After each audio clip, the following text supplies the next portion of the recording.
Welcome to my channel happy kitchen. বন্ধুরা, আমি আবার আপনাদের সামনে একটা রান্না নিয়ে চলে এসেছি। রান্নাটা হচ্ছে ঝিঙে আলু পেঁয়াজ দিয়ে একটা শুকনো তরকারি, যেটা কিনা গরম ভাত বা রুটির সাথে খুবই উপাদেয়। চলুন তাহলে দেখে নিই রান্নাটা করতে আমার কি লাগছে। এখানে নিয়ে নিয়েছি আমি ঝিঙে, আর নিয়েছি আলু, একটা টমেটো কুচি করে নিয়েছি, আর নিয়েছি পেঁয়াজ। গ্যাস ওভেনে আমি কড়াইটা বসিয়ে নিলাম। এবার এতে দিয়ে দিচ্ছি সরষের তেল। তেলটা আমার গরম হয়ে গেছে। এবার এতে আমি ছেড়ে দিচ্ছি আলুগুলোকে আমি প্রথমে ভেজে নেব।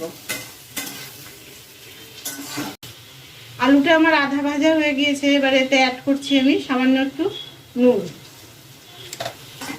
নুনটা দিয়ে আমি একটু নেড়ে নিলাম। আলুটা আমার ভাজা হয়ে গিয়েছে। এবার আলুটাকে আমি তুলে নেব। আলুটা কিন্তু আমি হাই ফ্লেমে ভেজে নিয়েছি। আলুটাকে একটা বাসনের মধ্যে তুলে নিচ্ছি। ওই একই তেলে আমি দিয়ে দিচ্ছি কালো জিরা ফোড়ন। এবার এতে ছেড়ে দিচ্ছি পেঁয়াজ। এবার পেঁয়াজটাকে নাড়াচাড়া করে পেঁয়াজটা ভেজে নেব। পেঁয়াজগুলোকে আমি ভালো করে ভেজে নিয়েছি। মাঝে মধ্যে নেড়ে দিতে হয়েছে, নাহলে পুড়ে উঠবে। এবার এতে অ্যাড করছি আমি একটা কুচনো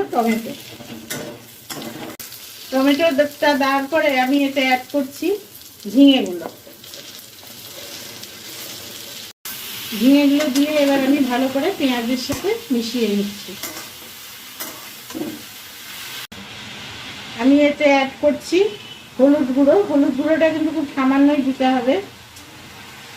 দিচ্ছি শুকনো লঙ্কা গুঁড়ো, আর দিচ্ছি নুনটা কিন্তু বুঝে দিতে হবে, কারণ আমার আলুর মধ্যে নুনটা দেওয়া ছিল, আর ঝিঙে তো পরের দিকে একদমই কমে যাবে, সেজন্য নুনটা কিন্তু খুব সাবধানে দিতে হবে। এখানে দিয়ে আমি ভালো করে এটাকে নেড়ে নিচ্ছি।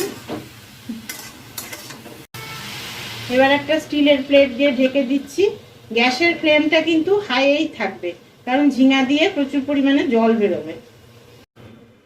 মাঝখানে আমি একবার ঢাকনাটা তুলে নিচ্ছি। তুলে নিয়ে আবার একটু নেড়ে দিচ্ছি।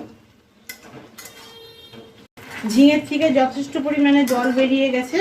এই জলেই ঝিঙেটা সেদ্ধ হয়ে যাবে, সেই জন্য এটা আমি আর ঢাকা দিচ্ছি না। গ্যাসের ফ্লেমটা কিন্তু আমার হাই করাই আছে। রান্নাটা কন্টিনিউ করার আগে আমি আপনাদের কাছে একটা কথা বলতে চাই। যারা আমার চ্যানেলে নতুন এসেছেন তারা প্লিজ সাবস্ক্রাইব করতে ভুলবেন না, আর পাশে থাকা বেল আইকনটাও প্রেস করে দেবেন। ঝিঙাটার আমার মোটামুটি জল টেনে এসেছে। এবার এতে অ্যাড করছি খুব সামান্য একটু চিনিটা দিয়ে আবার নেড়ে নিলাম। ঝিঙাটা মোটামুটি আমার পুরোপুরিভাবেই জলটা টেনে নিয়েছে। এবার এতে আমি দিয়ে দিচ্ছি আলু ভাজা দিয়ে আবার আমি এটাকে নেড়ে নিচ্ছি। আমি কিন্তু রান্নাটা করতে ফ্লেমটা গ্যাসের একদমই কমাইনি, পুরো হাইয়েই করে যাচ্ছি।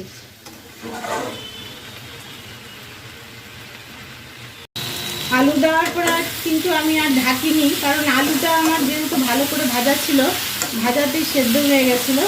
আলুটা দিয়ে আমি কিছুক্ষণ নাড়াচাড়া করে তারপরে এবার আমি গ্যাসের ফ্লেমটাকে অফ করে দিচ্ছি। ভাজাটা কিন্তু কড়াইয়ের গায়ে একটু লাগা মতন হয়ে যাবে, তাহলে কিন্তু খুব ভালো লাগবে, সেইভাবেই ভাজতে হবে। রান্নাটা আমার তৈরি হয়ে গেছে। আমি একটা সার্ভিং বলে রান্নাটাকে সার্ভ করে নিয়েছি। যদি আপনাদের এই রেসিপিটা ভালো লেগে থাকে তাহলে লাইক, শেয়ার, কমেন্ট এবং সাবস্ক্রাইব করতে ভুলবেন না। দেখা হচ্ছে পরের ভিডিওতে। Thank you.